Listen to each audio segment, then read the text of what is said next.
welcome to Westlife Back Home. Now, over the next half hour, we'll reflect on 10 years at the top for Northern Ireland's favourite pop act ever.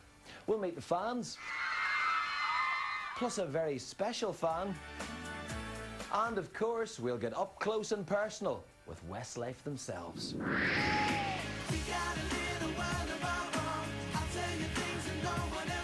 In July 1998, 5 would-be pop stars kick-started a career that would see them become one of the music industry's top-selling acts. They had the looks, the ambition and the talent, something that was quickly recognised by the right people. I knew within 30 seconds of seeing them for the first time, I was going to sign them to a record deal. I wanna know. After the band was chosen and, you know, the final lineup was ready to roll, that was probably the most exciting part of it all, really, you know. The first time to ever go to a recording studio, record a song, even hear a song that we were going to be recording, I suppose, was such a big thrill to us. It was a bit weird when I first got into the studio because I was almost a bit disappointed because I kind of questioned my confidence a little bit, you know, because I didn't get it straight away. Just look around and all of the people that we used to know. We had to kind of be different. You know, there's a lot of different bands out there at the time, and, you know, I think 5 were the big boy band at the time. And they were very kind of, you know, they were rapping and dancing and different things like that. And they were brilliant, you know, they had a lot of success at the time. But for us, we had to be different. I'm never gonna say goodbye, 'cause I never wanna see you cry. We did sort of focus from day one on the vocals, you know, and that was something that was just natural, really. It wasn't something it's not a marketed thing or whatever, it's just the way we are. While it was Simon Cowell who offered the boys that all-important recording contract, it was Boyzone's manager, Louis Walsh, who was preparing Westlife as pop's next big thing. To have Louis behind us was everything. And if I was going to make this step and really devote my life and give up everything to being a pop band, I really had to believe in it. And I think with what Boyzone had done, and we're continuing to do with Louis involved, that was the way to do it. They watched bands like 5 and Blue and A1 just come and go, so they did not want to be like those bands. They wanted to be like Take That, you know, and last forever. It's all about being successful. That success was instant, as the band's debut single, Swear It Again, went straight to the top of the UK charts and went on to become an international hit.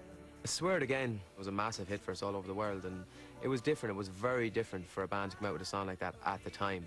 There wasn't many ballad singing boys or whatever, or groups or whatever at the time. So for us it was different, and we set our mark straight away. I remember the first day that I got Swear It Again in my hands and played it on the show. And I listened to the first verse of it before I played it on the radio. And I remember what I said. I held the CD in my hands, went live on the air, and I said, this is the band who are going to be massive. I'm never gonna say goodbye. The first time I actually saw them or heard them, I thought, you know, is this a Boyzone derivative? Is it just Boyzone been played out? Is Louis pulling the strings here and putting just something together? I'll be honest, the first time I heard them, I thought this would be a one-hit wonder. Whenever the first song, Swear It Again, was released, it was going to be a success. You know, it was radio-friendly, it was safe enough, it appealed to their market. It did what it said on the tin, and it went to #1, and it was the first of many. With song after song hitting the top spot, Westlife were laying the groundwork for the huge success to come. The band had well and truly arrived. To be honest with you, that first album, you know, the 5 singles that were chosen off that album, that was what did it all. All the singles of the first album, I think, were very strong, and I think, even more importantly, they weren't the same song over and over again. They were all different, but they all had sort of a sound that was in every one of them. I think the early songs like If I Let You Go, they created this kind of Westlife sound. Everybody knew, once you hear a record on the radio, think, that's Westlife. Can't believe that I'm a fool again. They were releasing classic pop songs. I also think that the fact that they came across as, you know, lovely Irish blokes, you know, I think they really had the full package. The band's fan base has always been diverse, with every hit single bringing new devotees on board. You see, everybody loves it, from teeny bopper to Taoiseach. The good thing about the lads is, you know, they can all sing, they can sing well. And, you know, the great advantage of that is it's gone down well with the audience, it's gone down well with record sales. I suppose that's where, you know, where people vote with their feet. What would be, if you could pin one down, your favourite Westlife song? Flying Without Wings. Everybody's looking for that something. It was original, it was nice. I think they sang it particularly well. They sing a lot of it particularly well, but it suited their shows very well. You'll find it in strangest places. As well as having a Prime Minister for a fan, Westlife also now had an anthem that set them apart from many of their boy band contemporaries. This Record of the Year winner perfectly showcased their considerable vocal talents and was a pivotal moment in Westlife's history. Flying Without Wings obviously was definitely probably the best song of our career. Little did we know at the time it was, but we knew it was a great song. And it had been a big hit for us. It was the song that certainly maybe took us away a wee bit in the music industry's eyes and in the media's eyes and stuff like that from the typical boy band scenario. You know, it was like, oh, hold on a second. Here's a mature song that's amazing lyrics, amazing vocals, you know, big sounding gospel choir, massive production. It wasn't necessarily your instant, bam, here's the chorus of the song, you know what I mean? It's a slow burn and one that you listen to forever. You're flying without wings. Flying Without Wings was never a cheesy ballad. It was, you know, it could have been a hit for anybody. And thankfully it was ours. The bottom line in all Westlife songs is that they soar with emotion. And I think that was a pretty powerful song. And it's like flying without wings. Everyone always goes on about the high note in Flying Without Wings. That note actually was the bane of my life for so long because I was thinking about it too much and I was like, here comes the note, here comes the note, and then I'd end up totally messing it up because I'd be thinking about it so hard or whatever.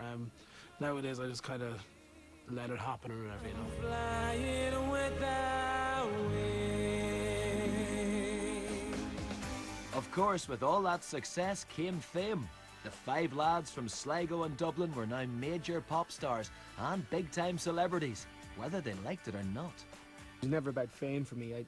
Fame is something I can very easily, you know, kind of have or not have. It doesn't really... Obviously, having fame in your life is a very weird thing, and until you have it, you don't really know what it's like. Sometimes it can be an absolute pain in the backside. Other times it can be all right, you know, it makes life easier for you, shall we say. But at the same time, you know, it's something that I never really desired. I didn't want to be famous, you know. I didn't get into Westlife because I wanted to be famous. The whole pop star thing and the whole fame side of things, I used to fight against it quite a lot. Everyone was like, you're going to be so big and famous and you're on this magazine and that TV show. And in a way, I didn't like it because it kind of separated me from my friends and my family, if you know what I mean. It kind of, people pushed me as being something different to them, and I was like, but no, I'm not. It was just me being kind of a young lad from Sligo and not wanting my life to change, you know, because I loved my life. And I was scared of the big fame and fortune and kind of success thing coming in and just turning it on its head, you know. While the rest of our mates were going to college, we were on a tour bus travelling around, you know, Ireland and the UK, and then all of a sudden we were into Germany and Sweden recording albums and working with these guys that, like, Britney was in the day before us and NSYNC the day after us, and we were shuffling around, you know, it was very surreal. Let me go home. Nowhere is adulation for Westlife stronger than in Northern Ireland, where a record amount of sellout shows have helped the band sell over 500,000 records here. That's almost a third of the population. The fan base in Northern Ireland it's crazy. You know, they've supported us from day one. They're, you know, probably one of the most loyal fan bases in the world. They're literally there. They never miss a trick.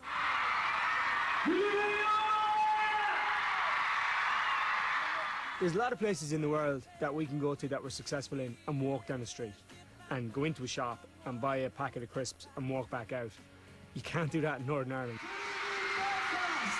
The Northern Irish fans, they're famously like mad in the good way, you know, they're famously like really kind of loud and passionate. One of them will always kind of go a bit further and go nuts. To be outside the hotels, singing World of Rome at 4 a.m. in the morning after the first show, you know, you do the first show in the Odyssey, you go back, you have a few drinks, and you'd be still hearing World of Rome at 3 or 4 a.m. and you're like, this is amazing.